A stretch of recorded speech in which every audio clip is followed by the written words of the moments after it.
Mimi nataka nizungumze na mwanamume ambaye ananitazama lakini pia anayenisikiliza. Sawa, kwa sababu nakumbuka katika baadhi ya masomo ambayo nimeshaongelea hapa ndani ya Unyagoni, nilizungumzia umuhimu na faida ya mwanamume kumpiga mnyonyo matiti mwanamke wake. Kwa sababu kuna faida kubwa sana ya mwanamke kupigwa mnyonyo kwenye matiti.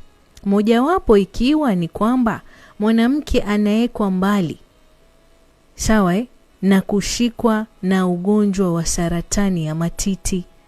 Kwa hivyo mwanamke, tafadhali mruhusu mpenzi wako akupige mnyonyo kwenye matiti. Lakini sio somo la leo hilo. Hii leo nataka nizungumzie kwa wale wanawake ambao hawapaswi kupigwa mnyonyo kwenye matiti. Sawa? Narejelea. Ni muhimu sana na kuna faida kubwa kwa mwanamume kumpiga mnyonyo mwanamke wake matiti, kwa sababu anamweka mbali na katika hatari ya yeye kushikwa na saratani ya matiti. But at the same time, kuna wanawake ambao hawapaswi kupigwa matiti hata kama huyo mwanamke mwenyewe anapenda kupigwa mnyonyo kwenye chuchu zake. Wa kwanza, mwanamke ambaye hapaswi kupigwa mnyonyo ni mwanamke mwenye mimba changa. Baadhi ya wanawake wanaponyonywa chuchu huwa wanahisi maumivu, na hayo maumivu ni maumivu ya tumbo. Sawa? So kuna wale ambao utawanyonya chuchu lakini maumivu watayasikia kwenye tumbo, na hayo maumivu ya tumbo ni yale ambayo maumivu kama ya hedhi hivi.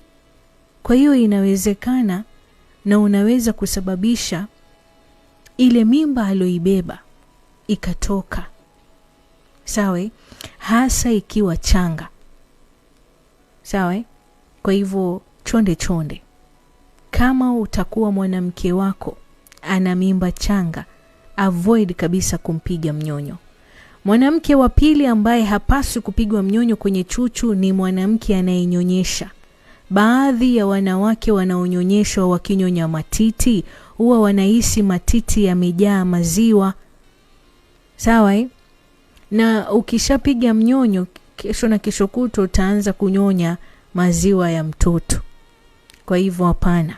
Kama ananyonyesha, mpe time yake amalize kunyonyesha, miezi kadhaa, ni miaka kadhaa, alafu atarudi katika ile hali yake sawa, ili usimuumize yeye na usiumize matiti. Lakini pia kuna wale wanawake ambao wanatafuta mimba, wanatafuta ujauzito. Sasa mwanamke kama huyu anaponyonywa matiti, anazalisha hormone ile ambayo inajulikana kama ya oxytocin. Hormone hiyo inapokuwa nyingi inaweza kuzuia lile yai kupevushwa, ovulation, unaelewa?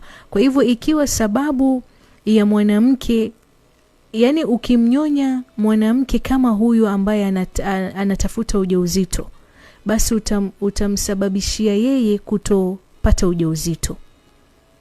Yani unaweza kuwa sababu kuu ya mwanamke kushindwa kupata ujauzito. Kwa hivyo chonde. As much as unapenda kunyonya mwanamke matiti, achana na huyu ambaye anatafuta mimba. Lakini kuna wanawake wengine ambao wao wenyewe hawapendi, kwa sababu sio wanawake wote wanaopenda kunyonywa matiti. Kwa hivyo kama wako hapendi kunyonywa matiti, basi achana naye, kwa sababu kuna wale ambao wananyonywa matiti badala ya kusikia raha wanasikia vibaya. So sijui hapa lawama liende kwa mwanamume ama kwa yeye mwanamke, kwa sababu nao kuna baadhi ya mangulusumu, kuna baadhi ya wanaume badala ya kutomasa lile titi kwa utaratibu, pole, wewe unalifinyanga kama ambaye uko kwenye genge, unaangalia kama ni embe, kama ni tomato, kama ni avocado limeiva malija. Haipaswi kwa hivyo. So huende ikawa kwa asilimia kubwa mwanamume unamweka mwanamke kuchukia kunyonywa matiti kwa sababu ya kutokuwa makini. Zile chuchu, mwanamke hapaswi kusikia hata jino moja, lakini kwa sababu wewe umeambiwa umnyonye mwanamke wako matiti, basi ndio tena kulitomasa unalibinya kisawasawa, na kwenye kupiga mnyonyo unamuuma kabisa, unamfanya ajisikie vibaya badala ya kusikia raha. So kitendo kama hicho kikiendelea kila wakati, ndio pale akisikia kunyonywa matiti anakumbuka ule uchungu, anaishia kuchukia jambo kama hilo. Lakini mwingine ambaye nataka nizungumze naye ni mwanamke mwenzangu. Jamani, matiti kushikwa, matiti kutomaswa au kupigwa mnyonyo sio sababu ya matiti kuwa makubwa ama kuongezeka. Hii ni ilani natoa kwa wanawake wote wanaonitizama na wanaonisikiliza. Mruhusu mume wako akupige mnyonyo matiti, kwa sababu utajiweka katika hatari kubwa zaidi ya kupata saratani. Mimi nikinyonywa matiti yatakuwa makubwa, sijui yatalala. Nani kakudanganya? Ebo mruhusu mpenzi wako kupiga mnyonyo matiti bwana. Ala.